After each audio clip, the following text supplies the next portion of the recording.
Welcome back, ladies and gentlemen, to Smoke and Fire, where a couple of old men like us discuss women, wine, cigars, and song. And today, And you know I love my women wine. cigars and song, absolutely. That's one of the reasons they call him Motown. The other is all about that shirt, the Detroit Pistons, which, Can you see it? yes, I can. Some people call people goats. I'm not saying he's a goat, but this is my all-time favorite basketball player. My personal favorite. Love Dennis Rodman. Well, you liked the Detroit Pistons because they were rough, and today we are being rough because, well, first of all, That's how my lady likes it. well, first of all, we are drinking Coors Banquet, and Coors Banquet is famous for being illegal east of the Mississippi River in the 1970s because it was originally unpasteurized and you couldn't transport it that far without making people sick. And so if you wanted Coors Banquet in 1977, you had to go westbound and down, loaded up and trucking. And if you don't know what that means, you're not cool. But interesting story before we move on about Coors Banquets. I know we want to say this, or discuss it more, but Coors Banquets. I like Coors Light. And last time I go visit my mom, I bring Coors Light. Mm-hmm. I brought Coors Banquet one time when I visited mom. Left Banquets in her fridge. Right? She drink a lot of Coors Light. Mm-hmm. My mom went a little bit of... She's drinking Coors Banquet. I'm not going to say she did anything wrong. She was drinking Coors Banquets like the Coors Light. Oh, yeah. That's not how you do it. And the next day, she was like, I think that beer's stronger. I'm like, Mom, the bottle looks like a fucking grenade. That it do. That's the warning. Yes, it is. Now, okay, there is nothing wrong with Coors Light, but I only drink it on Halloween night. Because if you do, then your breath and your belches can kill werewolves. So that is the only time that I drink Coors Light, because it can be a weapon of convenience. All right. I say we jump in with a non-wrestling subject. Sounds good to me. But something that we both want to discuss. Oh, before we move on, the cigars that we're smoking today come from the Villa Havana in Plainfield, Indiana. It's a fine establishment, just to let you know, a very good cigar bar, one of Indiana's premier locations, and if you get a chance, check them out because they make a hell of a cigar. Make really good cigars, and it's a good atmosphere, good environment. We're not there right now because we like to go there when the weather's not suitable for it. Exactly, and this is summer. Summer in Indiana can be a very pleasant experience. Yes. So if you get the chance to come out here while the leaves are green, do it. Because, people talk about Brown County and going down there to see the leaves change. But I prefer summer when it comes to Indiana because it is a lovely country when it's all leafed out. One thing we're going to be discussing is a subject that's kind of... I'm on a goddamn roller coaster with this goddamn subject. Mm-hmm. And I know you're where you're at, though, but we're a little bit older. How old are you, Rob? I will be 48 on July 26th.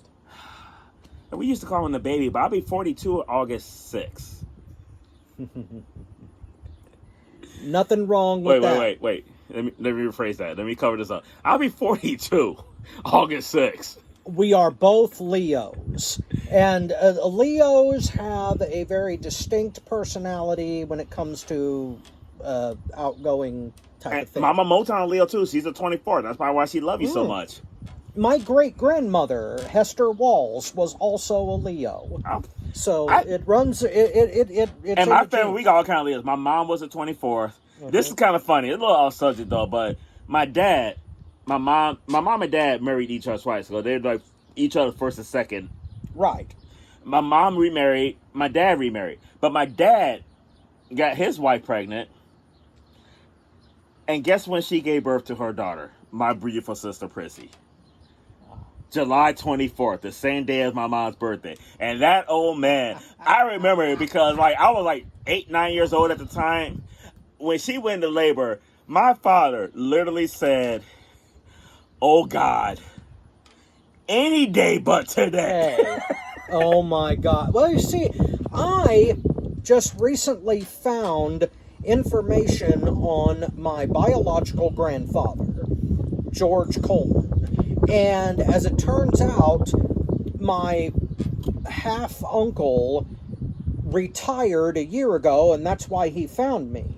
To make a long story short, he couldn't look for his half brother until he had time because he was a banker. He retired last year, and he retired on my birthday. So July 26th. A lot of weird things happen in July, and Here's one of the weirder things that happened in July.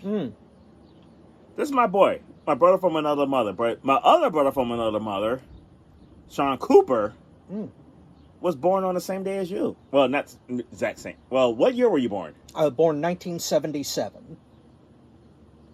I think he's 78. You guys are 1 year apart, same day though. Wow. Yeah, Cooper is like, yeah, he's 5 years. You're 4, so he's 5. I know I say I'm 42, but I mean 41. I'm gonna be 42 in August. If I'm really, I was born 73. Right. But yeah, Cooper was 78. You're 77. But I think that's cool as fuck. I mean, you just never know how life links you. Yeah, I know. And here's something else weird. Before we talk about dating in 2025, July 26 just happens to be Cuban Revolution Day. And you will not find anyone outside of Miami that dislikes Fidel Castro as much as I do. The ironies of life. Speaking of the ironies of life, why don't you start this out? Because my dating history in the 21st century is sketchy. You're sketchy. As in non-existent. So, okay. Yeah. I honestly don't know what's better, non-existent or a fucking goddamn roller coaster, to be honest with you. Like, the women in 2025, it's a whole different breed. It's a whole different world. First of all, texting is big. All right. They don't want to talk anymore. They just want to text. Well, okay. How do you here's a question about dating that I'm hoping everybody can answer. How do you conduct a relationship strictly on texting and social media? How do you not talk to someone, like converse with them at least over the phone, if not video chat, and have a relationship in that way? I mean, there's sexting, sure, but that's not physical contact. Texting is not really communicating unless I'm just if I'm talking, I'm too old. Is that what the deal is now? I'm with you a little bit. I prefer video chats. I prefer conversation. I prefer that verbal form of communication. Yeah. But don't sleep on sexting. Oh, I could be sitting in my office and text my lady like, I want to do this and do that. Sexting. Oh my God. Get that motor running.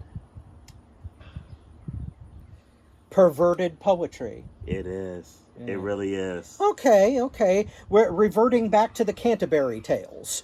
Okay. I guess I can. Here's what I like about sexting. And to me, it's not the end all be all. It's not the only thing you do though. But it's kind of like the playing around, the getting the motor running, the teasing and everything. Like okay, I'm at work, you at work. We're gonna do this. We're gonna do that. Like we get to lunch, probably talk on the phone at lunch, and then when we're off work, and then bam. And I ain't gonna lie, I'm a big fan of pictures. Oh yeah. There is nothing better than your girlfriend sending you intimates, your lady sending that kind of thing where it's only yours. Nothing in the world is like that. I agree with that. Now, my girl's gonna be mad when I say this, but I'm not limited to just my girl though. If you want to text me 317-590-0781. If y'all have some pictures y'all want to share it. I don't discriminate. Okay, no, okay. 2 questions. That's my other line. That ain't my main line. Oh, good Lord. I see. I am stingy and cheap. I have only one cell phone. Here's the crazy thing, and a little bit off subject though, but I stopped selling phones in 2021. Okay. The number I just gave out, 317-590-0781. Ladies only. I worked in wireless for 20 years. Oh, you gotta specify that shit, Rob. When I say ladies only, I'm talking about naturally born ladies. I don't give a fuck if you identify as one. Don't get your ass beat. Oh, good Lord. We're gonna get thrown into Facebook jail, YouTube prison. I'm sorry, if you want, you can identify as whatever the fuck you want, but don't identify yourself as a woman. Put it up on me with a fucking dick in your pants. But the reason I still have my second line is because I've been out of wireless since 2020 for 4 years now, and they have not discontinued my dildo line yet. And about 3 years ago, they were like, "This shit about to come to an end." Huh. And it hasn't. So I got that shit. Unlimited talk text, unlimited data, Amazon Prime for free. Phone companies are greedy. Once you sign that contract, it is like hell on earth to get out of it, even if you request it. Because I'm still on AT&T, and I should have switched. Cell phone companies are a notch below fucking buying a car. Mm-hmm. Exactly. But dating in 2025 is just completely different and everything. It's just really different. Like, it's just like, I just feel like the mindset is different. It's not like it used to be. Okay, well, here is another way of defining it. Is it more about age or is it more about culture? Because I've known some women my own age who are as stuck on their phones as teenagers are, which is bizarre to me because you would think that ladies who are in our age range, or like between 35 and 45, that's not my age range, Rob. What's that? That's not my real age range. As far as my age, like dating wise.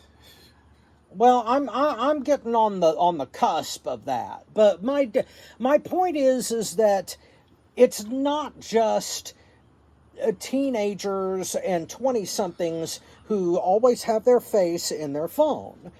And I'm wondering whether that is a big part of why dating is so difficult right now, or whether it's just because we are behind the times. We're not behind the times. That's the problem with dating today, though, because in all honesty, the communication is not there like it used to be. You don't communicate the same on text. It's not the same. Mm-hmm. It's not the same. And I get frustrated with my lady sometimes is because the communication is not the same. When I say my lady, I'm not talking about my girlfriend. Like we I don't know what the fuck we are right now. Ladies, I'm single. At this moment right here, I think. They might disagree. Too much craziness going on. I'm not in this, so But the communication is not the same, though. Well, I guess it is lacking because I'm sorry. Like, here's why I say communication is lacking. There's nothing like verbal communication. As much as people like texting, anybody watching this video know good and goddamn well text can be taken the wrong way, and everybody watching this. Mm-hmm. Okay, if not everybody, 99% of the people watching this video right now know that like miscommunications happen with text. Oh, hell yes. Like all the fucking time. Yes. Which is why I don't like a lot of communication. I love texting. I'm a text king though, but there's when it comes to relationships, You need to be able to communicate. Yeah, there's got to be more to it than that. Okay, here's something that you just mentioned this a few minutes ago. Is porn cheating? No. Because I mean, there are some ladies out there who consider Wait. your undivided attention as necessary, and that if you look at any kind of porn, you're cheating. No. No. Porn's not cheating. Why? You're watching porn. You're not. First of all, women making porn give two shits about you. Mm-hmm. There's no kind of connection whatsoever at all. Mm-hmm. You're not physically involved with somebody else. You're watching a goddamn movie that has sex in it. Mm-hmm. Porn is not cheating. Now, I will admit, and I just had this conversation a little bit earlier. Mm-hmm. I honestly used to look at like sexting, talking to somebody on the phone and shit like that as not cheating. And I'm actually going to share something with you guys. I wasn't planning on sharing this, but I'm actually going to share something with you guys. My relationship with my ex, who I used to live with, we've been done for a few years and everything, mm-hmm. ended over shit like that. And the crazy part about it is, men and women look at things different. Very different, yes. I looked at it as being innocent. I'm texting somebody, I'm talking to somebody, but the person was like halfway around the world. I looked at them as no threat at all. See, women can be like that about porn too, especially if your lady sends you personal pics and videos of that nature. Okay, when you say porn cheating, are you talking about like Pornhub cheating, or are you talking to some bitch and she's sending you shit? Oh no, that's definitely cheating. If another woman that's not yours is sending you dirty ass pictures and solo videos and shit, yeah, that's crossing a line. But if you're and here's where I'm at. Mm-hmm. 3, 4, 5 years ago, I didn't look at it as cheating, but then like with my conversation with a woman, I realized mm-hmm. the line that I crossed with that though. So like, my answer 2020, 2021 would be different than my answer today though, because if we had this exact same conversation 5 years ago, I would fucking argue you down that that's not cheating. I would have. Okay. Then. Well, you live and learn, and you know, in modern I have learned like you're absolutely right though, because it's like because if a it's woman different than porn. Like porn, go on Pornhub, you watching a video. That's just watching a video and everything. That's impersonal. But the pictures, videos, and everything that you're exchanging, you're getting an intimate connection with somebody, whether you're doing something with them or not. Yeah. And that's the one thing that I did not know 5 years ago. Yeah, exactly. I mean, there are some who would consider it would be a slight to a woman if she sends you porn of herself and you're with her, and then you go and watch Pornhub instead of her. She may feel a little slighted. Now, so my thought on porn, though. Before you get it on, here's my thought on porn. Mm-hmm. It depends on the relationship that you have. Like, if you're with a woman and if you're with a woman that's willing to like record videos and make porn, because I'll be honest with you, I love porn. I do. Sorry, Mama Motown, but I do. But I much more enjoy making it and watching mine than going on Pornhub and watching them. I would rather record me and my lady and watch that than watch other people porn. Well, see, I would be a little bit reluctant to do that, because when you do that, the other people can find it. And the last thing that I want is my naked ass broadcasted across half the world when I'm not intending to be. Which is, I mean, here's the thing about if your intimate other makes porn for you specifically, and then you go and watch YouPorn or Pornhub or something like that, I would think that the reason that anybody would really want to do that is so that they don't desensitize themselves to the intimate stuff. It's not that you're not grateful for what your woman's giving you and that you don't want what she's giving you. It's that that shit is special. And you don't want to get off on that every day because then you're going to get too used to it. It's not going to be special. It would be kind of like having.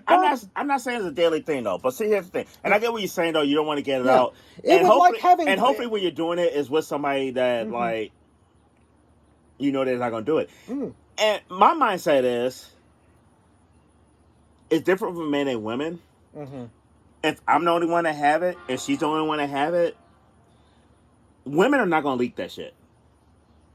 You would think not. You would think not. And hopefully you know your lady enough to know like whether she's leaking or not. But some stupid ass men do. They'll leak that, especially well, I'm not if making you break porn with up. this stupid ass man. I'm making it with my women. Exactly. So I feel comfortable. Well, see, it would be kind of like having birthday cake every day. You would get sick and tired of it after a while. You'd get desensitized to it. No, I don't watch it. Like, if I make homemade, it's not like I watch it all the time, though. But it's like, it's not like I watch it all the time. But it's like, hey, when you want, if I had a choice between going on Pornhub or UX or whatever, or watching something that we made like about a month or two ago, I'd rather watch what we made. I'd rather watch us than watch strangers. Okay, granted. I don't know. It's just I don't appreciate Memorex as much as the real deal. Because I have a pretty good memory. It's a combination, though. It's the real deal getting caught on Memorex. Well, see, I'm 48 years old, and I can pretty much remember almost every single time that I've gotten laid in my life. So I don't need video to remember that shit. So the video sometimes is nice to reminisce. All right, but dating into 2025 is different than it was before, though. But we're going to move on to our next subject. Kind of a far out one from what we just talked about. That wasn't far out? Holy crap. No, I mean, like one don't have nothing to do with the other, because right now we're going to discuss, and this is something, I seen Christopher Daniels, a video, that interview that he did, and they were talking about his Mount Rushmore for TNA wrestling. Yes. So what we're going to discuss is our Mount Rushmore for TNA wrestling. Okay. And I'll let you take the lead on this, though. All right. Who's your Mount Rushmore? And if Bobby was here, he would get 5. We're not doing 5, we're doing 4. We're going to narrow it down. The only way I will allow you to have 5 people on there is if you put a tag team in your Mount Rushmore. Okay, I don't need 5. I don't have a tag team in mind, though. You know, normally Motown's counting. I would throw a tag team in there. No, that is all good. That's all good. My 5 for a TNA Mount Rushmore would be AJ Styles, Christopher Daniels, Jeff Jarrett, and Samoa Joe. Now, the reason that I include Jarrett in that is because he was one of the founders of it, and he was probably the best over-the-top dominant heel that they ever had in terms of how chicken shit dominant that he was. He wasn't like Triple H dominant, but he was close enough to where he defined an era. Now, Joe is the... Joe's gonna kill you. Yes. Joe was just the man in TNA, and he should have been the man everywhere he was. Should have been the man in WWE. Should have been, could still be the man in AEW. I don't think they're going to go down that road with Joe, though. I wish they would, though. I mean, they probably won't, because he's getting up there in age now. And I think that's... For WWE had no reason to make him... WWE had no reason not to make him the man, though. Yeah, they didn't. AEW have so much... A decent amount of this should be the guy to lead it. Joe's age now is hurting him. Like, Joe in AEW, 5 years younger, Yes. We're having a different conversation. Yeah, we're having like an era. And you know me, like conversation. I shit on AEW and Tony Khan and some of the decisions they make and everything, though. But I'm gonna give him a pass for this because of Joe's age. I will. Yes. I can't give WWE a pass. No, Because absolutely like I said, not. like Joe 5 years younger, different story. WWE had Joe 5 years younger. They had Joe in NXT 5 years younger, and he dominated. Him and Nakamura, Those were him phenomenal and matches. Balor had Yes. great fucking matches. That was the peak of NXT Yes. right there. When you had Joe, Shinsuke, Balor, Owens, Zayn, and those guys And having... you're missing one. You're missing one that they had back then that was fucking huge in NXT back then. The glorious Bobby Roode. Yes. And Bobby, his age hurt him too when he finally made it. yes. But Bobby Roode, glorious. Somebody that retired way too soon due to injury, unfortunately. Yes. But yeah, I mean, Bobby Roode would have been a contender for him and James Storm also. I'll be honest with you. When I you got to be 4 people unless you throw a tag team in there. Beer, money. Hey. It's about the only tag team. Sorry America's about your damn Damn luck. America's Most Wanted was a huge tag team for them. 3D was, but they were more established when they got there. There wasn't really TNA tag team. Yeah. Beer Money's not my Mount Rushmore, but they could be. Like they were that good, in my opinion. They were that good. Yes. And Speak on Christopher Daniels being in your Mount Rushmore. yeah. Why you got him in your Mount Rushmore? I have him in my Mount Rushmore because he was not only part of that huge trio between him, Styles, and Joe. One of the greatest matches in the history of TNA. 2 or 3 of the greatest Yeah. matches in TNA. Not only that, but because I have followed Christopher Daniels since the earlier parts of his career. I'm talking Windy City Wrestling, Windy City Wrestling, yes. Ring of Honor, and also TNA and beyond. And Christopher Daniels is one of those generational talents that not only should have gone farther, but is not nearly as appreciated as what he should be. And to tell you the truth, neither is AJ Styles. Considering that he just signed a 1-year extension with WWE and he intends to retire with them, which pisses me off because he could have had a great run in AEW. Could have. But I'm torn on that, to be honest with you. I'm torn on that. I have mixed feelings on that. I get what you're saying. I'm not saying you're wrong. I'll touch on that when I get to my Mount Rushmore, because AJ's on it. Oh, okay. Okay, well, speaking of yours, let's hear it. The phenomenal AJ Styles. Okay? In my opinion, nobody was more TNA than AJ. Nobody. AJ was Tommy Dreamer. Let me rephrase that. AJ was a more successful Tommy Dreamer. Yes. And I love Tommy Dreamer. I love Tommy by the way. Dreamer too, though. But and the reason I say we're more successful though, because we did get some. We had a lot of title runs with AJ. When I said I'm talking about all the titles, not just the. But we also had Yes. the title runs with him. And Tommy Dreamer, to be fair, should have had more title runs in ECW. He shut up, but that's why I say he's a more successful AJ. Yes. Because he actually got the runs that Tommy Dreamer should have had. Yes. And in my opinion, on my Mount Rushmore, and I got some talent on my Mount Rushmore. I got some talent on that shit. Yeah. But in my opinion, there was nobody more talented in TNA than the phenomenal AJ Styles. Gotcha. My second person on my Mount Rushmore, Jeff Jarrett. Okay. 2 reasons. Number 1, he was king of the mountain. Yes. The early days of TNA, it ran around Jeff Jarrett.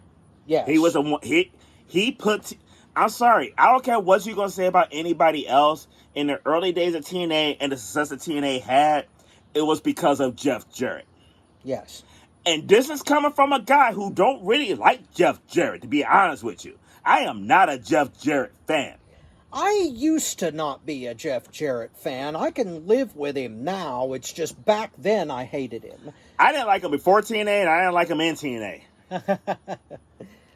And I do have a problem with Jeff Jarrett with the whole like Kurt Angle, Karen Angle, Jarrett thing too, though, especially with his position. It was and the sad part about it is I think Edge got a lot more shit over the Matt Hardy Edge leader thing than Jeff Jarrett got over Karen Jarrett and Kurt Angle. And I think what Jeff did was worse because you're the fucking founder. You're the owner. This is your company. Yes. You're not Kurt Angle's peer. Yes. And that's why I had a bigger problem with it. Granted, he was punished for it. He lost his company over it. Yes, he did. So it's like, but it was a bad decision on his part. But I'm not going to take away from what he did and his importance to it. There's no TNA without Jeff Jarrett. There isn't. No. I learned to appreciate Jeff Jarrett more in the mid-2000s than I ever did in his early career. As a meat and potatoes babyface in the USWA in the early part of his career when he was 19, 20 years old, and he was basically living off of his father's reputation and his father's company. That I resented for the same reason that I didn't like Jerry Lawler. Well, okay, there were a lot of reasons that I didn't like Jerry Lawler, but one of them was that he was a booker in his own company, and he wasn't shit outside of Memphis until he became a commentator. On the other hand, Jerry Lawler has an incredible career though, because like Yes. I'm kind of with you. Like Jerry Lawler's highlights has been his commentating career, which was like spent over 20 years. But he had a 20-year career prior to that in the ring. okay, here is why Cena's record doesn't mean shit. Okay? Lawler was technically, and I have my own opinions about the legitimacy of the USWA's unified title. We did a whole episode on that. But FTW Future Focus, we did a whole episode on how I didn't think the unified part was legitimate, but that was a legitimate world championship through its lineage, and Lawler held that damn title 27 times. So nobody's ever going to beat that damned record. So But they don't recognize it though. Well, just like, granted, not as many as that though, but just like John Cena and Ric Flair's record, but he didn't beat Ric Flair's record. He's like 6 short. Yeah, Flair's unofficial record is like 22. Yeah, so I'm just disgusted that WWE has the power to change history like that. And that's the kind of problem I have with it though too, because it's like they're basing everything on what WWE recognized as world championships versus like what they actually were, yes. Well, see, the NWA did these phantom title switches back in the territories era in certain situations where Flair would have been literally murdered had he not dropped the title unofficially that night. So, I mean, we're talking about places like Puerto Rico, the Dominican Republic, and Caribbean countries where the local militia were literally camped out in the arena ready to shoot Flair's ass if he didn't job. So, it's that kind of deal. And it was a lot different back then too, though, because you didn't have like the technology we have today either. Right. And that's one of the reasons that kayfabe died was because... It is. Yeah, and that was back in the days of cable TV even, not during live stream. That's one of 2 reasons. There's 2 reasons kayfabe died. That was one. Mm-hmm.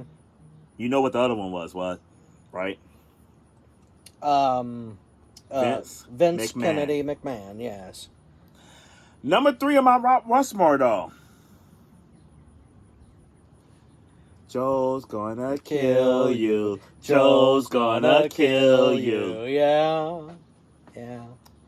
A lot of stuff that Rob touched on, but the fact that the X division was like this, it wasn't a cruiserweight division, but it was kind of looked at it like it was. Yeah, it was an all-in-one division where anything could happen. Joe revolutionized. He changed the X division. Mm-hmm. Joe to the X division is what Seth Curry is to the NBA. He fucking changed that shit. Mm-hmm. Innovator. Yes. Well, see, I have been a Samoa Joe fan since 2005, and the thing that sold me on Joe was the stroll away spot that he did with Sanjay Dutt. Oh my God!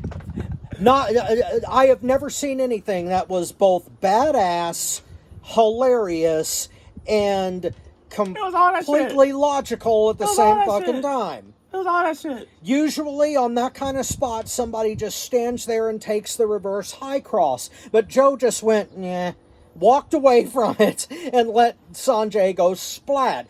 It was just the smartest, most hilarious. And that's the kind of comedy in wrestling that I can get behind. It needs to be smart, and it needs to be in the context of a match. I don't think his attempt was comedy, though. Well, see, it wasn't pure comedy, but it ended up being damn funny. Like, but I really don't think that was an attempt, though. But the fourth person on my Mount Rushmore is a man that have won an Olympic gold medal with a broken freaking neck. Kurt Angle is on my Mount Rushmore for TNA. And here is why. And people watching this, and leave your comments. Leave your comments, like the video, leave your comments and everything. If you think Sting should be in there instead of Kurt Angle, leave your comments and everything. In my opinion, though, as big of a star as Sting was, Kurt Angle had a bigger impact on TNA. Impact. On Yeah. Impact. Yeah. And me and Bobby were talking about this earlier, because we were talking about the Mount Rushmore. Yeah.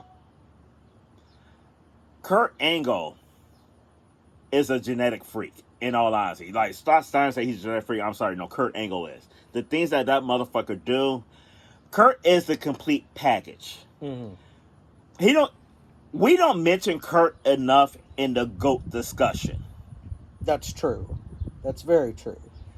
And he's a GOAT for multiple reasons. Number one, this motherfucker had no clue what pro wrestling was when he got into it. That's true. And he is involved so much. He could do it all. He could do the comedy. Yeah, I know. His comedy was funny. Yeah, some of it was funny. I don't completely agree with that. It was funny when WWE wasn't doing it. When he wasn't relying on their writers to do it. I'm talking about total work, everything. Talking about character-wise, yeah, Kurt Angle could be funny. But his character was a type that he could do the comedy when necessary, but he could be serious when it's necessary, too. Mm-hmm. You knew he was legit badass. Yes. He could out-wrestle anybody. Yes. His promo skills were incredible. Yes. He's great on the mic. Yes. I have Ric Flair ahead of him on my GOAT list. Mm-hmm. But I can't say I have Ric Flair ahead on my GOAT list because of in-ring ability. No, definitely not. I mean, Flair... And Flair was phenomenal. I mean, there's not a lot of people I would put ahead of Flair as far as in-ring ability. Right. I will put Charlotte ahead of him. You'd put Angle ahead of him. You'd put Shawn ahead of him. No, Charlotte Flair. That's true. Yes, Flair could not do moonsaults. Flair put it best. Charlotte, if Flair was as athletic as Charlotte is, yes. Oh my God. Yes, I mean, if Flair had not gone into the party lifestyle and he was as dedicated to physical shape as like Lesnar is, then Flair would have been unstoppable in his day.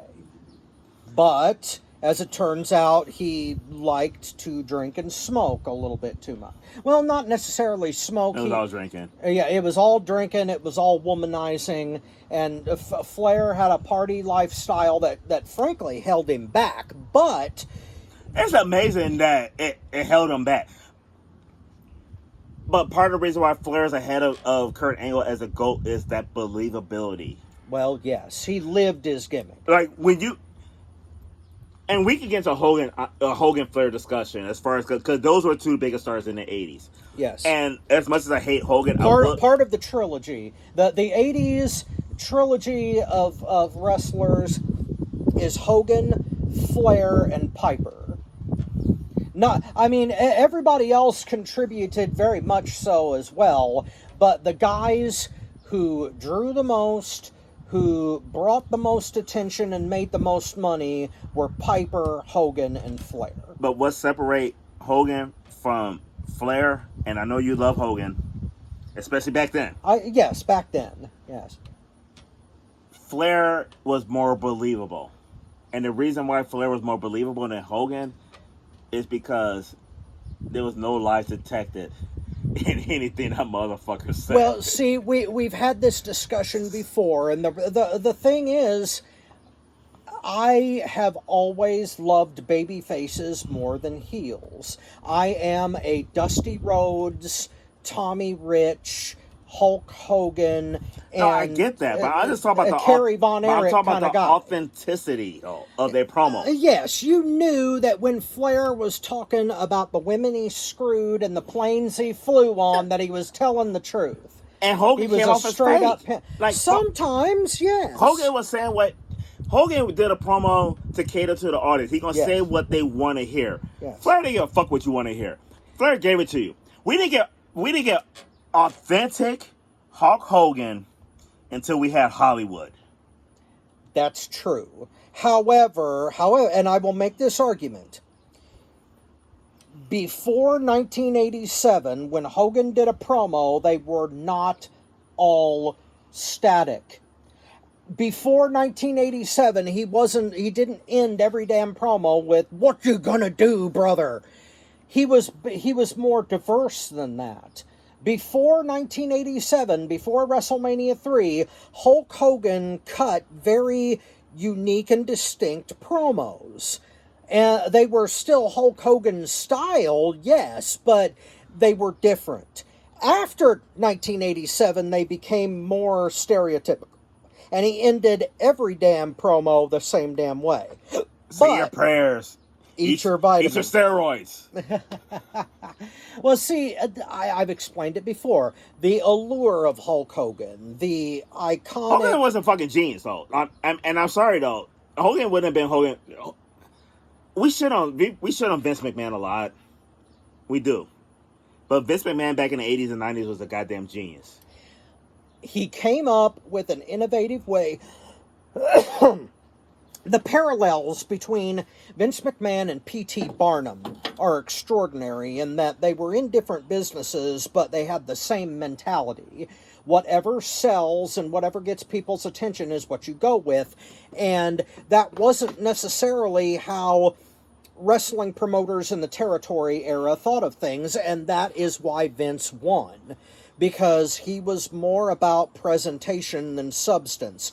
Later on, that bit him in the ass, because once people started to crave substance, then his style backed off, and it's still like that today. That's why I hate current-day WWE, because they are definitely more about style than substance, and it pisses me off. But back in the day... And I mean, Flair understood that too. Flair was the transition between the territories era for the NWA and national expansion for the NWA. He was the last touring territorial champion, but he transitioned into that national symbolic champion that Hogan was. It was just on the opposite edge. Flair changed the game as far as heels go. You know why he changed the game? You know how a lot of times we get heels that cheered? Yes. Flair was the first. Yes, kind of. No, not kind of. Name a heel. Name somebody doing heel shit that was getting a positive reaction like Flair was. The Freebirds. But granted, I will throw you this. I will throw you this caveat. I don't think the Freebirds was as heel as Flair, though. It depends on where you're talking about. If you're talking Atlanta, no. But if you're talking Texas, hell yes. They weren't really No, wait a minute. Freebirds got way more cheered in Atlanta than Texas. Like, they hated the Freebirds in Texas. Okay. The Von Erichs had way more fans in Texas. So Let's be real about that. Like, you know who liked the Freebirds in Texas? The men. I wasn't going to say the men. I was going to say me and Bobby. Well, that's true, and you are men, but, I mean, the Von Erichs, let's face it, were all about having female fans. They had the same fans as the Rock and Roll Express, okay? Joe Cornette put it best with the Rock and Roll Express, and I think he meant it for the Von Erichs, too. them motherfuckers got laid more times walking to the ring than anybody. Yeah, they got more sex going to the ring than anybody else in our lifetime.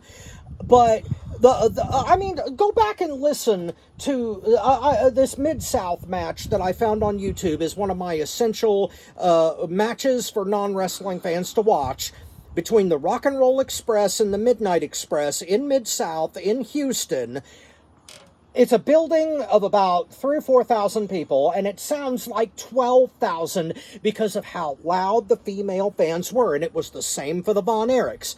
But if you hated that, if your girlfriend was cheering for Kerry and Kevin and Mike, you loved the Freebirds and were cheering for Hayes, Roberts, and Gordy. But one thing they did call Michael Hayes back in the day, and it was accurate, though. He was a poor man's Ric Flair.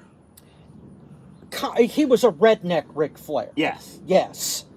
Yes, and when you see the matches they had against each other. But the thing that the Freebirds had that made them over, the Freebirds were the first one to come out with music.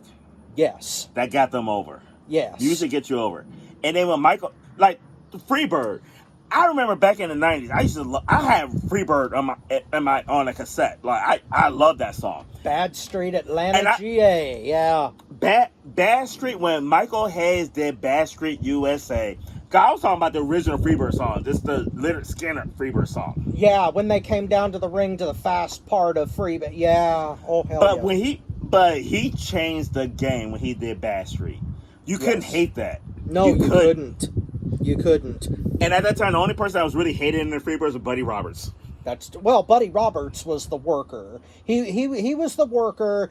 Gordy was the muscle, and Hayes was the mouthpiece. That's what made all that work. But I will throw you this caveat, though. Flair was a loved heel on a national basis. Yes. The Freebirds were loved heels on a regional basis, especially in Georgia. They could switch heel and face as much as they wanted. Flair, it took a whole lot in order to switch him face. It took Nikita Koloff to switch him babyface in '85. You go back and listen to that. There are some crowds in Perestroika, 1985, Reaganomics, United States. There were some people who were willing to cheer for Nikita Koloff over Ric Flair. That's a hard ass heel act to follow. So I will give you that. Flair on a national scale was a much more loved heel than the Freebirds, but the Freebirds were up there. You know what else made Flair a babyface? And I'll be honest with you, I didn't like him. Wait, let me rephrase that. I didn't like him as much when this happened. But I'm going to give this motherfucker a lot of credit because the other motherfucker made Flair a babyface because he was such a good heel and the shit that he did. Terry Funk. Oh my God, I saw that in real time, and I was so pissed that Steamboat lost that match. Shit. But then... I love the fact that he lost. I hated the fact that he turned face after he won the title. I was cheering for Flair after Funk nailed him. And I was on Flair's side during that whole feud, but then... They need to bring the 30-day rule back because remember back then, because they sold the fuck out of that beatdown. Yes, like because Terry Funk was a judge and he was a WCW official. They weren't gonna like strip him of the title after 30 days because of it was Terry Funk and he was official. Yeah, that shit was. I mean, that was good. That was just good storytelling. Yes, it was. And yes, Terry Funk and Great Muta with Gary Hart. Yes. Underrated. The JTEX Corporation. Underrated. Yeah. The JTEX Corporation is what they call it. But when it comes to the Freebirds, though, Michael Hayes was so popular. But that group, though, he was like the third best wrestler in that group. Yes. He wasn't the worker. No. But now he could hold together a pretty decent singles match. It's just he had to be in there with the right. He was Robert Gibson. Yes. Now, Robert Gibson is good. It's just that Ricky Morton was the guy who did the selling work, and my God, did he do that well. I just recently rewatched Starcade 80, Great American Bash 86. It's on YouTube for free right now. And my God, the matches that Morton had that summer with not only the Andersons, but with Flair. Some of the best shit that you will ever see. Oh my God. I think we may be out of time for this episode. I will say this though before we go off though. Man, the shit back then was incredible. It was just incredible. It was a completely different time. That's why they call it the Golden Era. It really was. And that's a subject that we need to cover. The Golden Era versus the Attitude Era. There are some of you young whippersnappers out there who seem to think that the Attitude Era was the end-all, be-all. And I would argue against that, but that's another episode entirely. But for this episode... it could be our next episode, so you might see that episode a month after this one. Exactly. But right now we're out of time for Smoke and Fire this time around. I am your not-so-humble correspondent, Robert Black. This is Tony Motown Allen. We will see you next time, and we're going to cover a whole lot more. We'll be raunchier, we will be smokier, and we will be fierier, if that's even a word. We'll see you then. It is now. It is now! We got that shit. See you next time.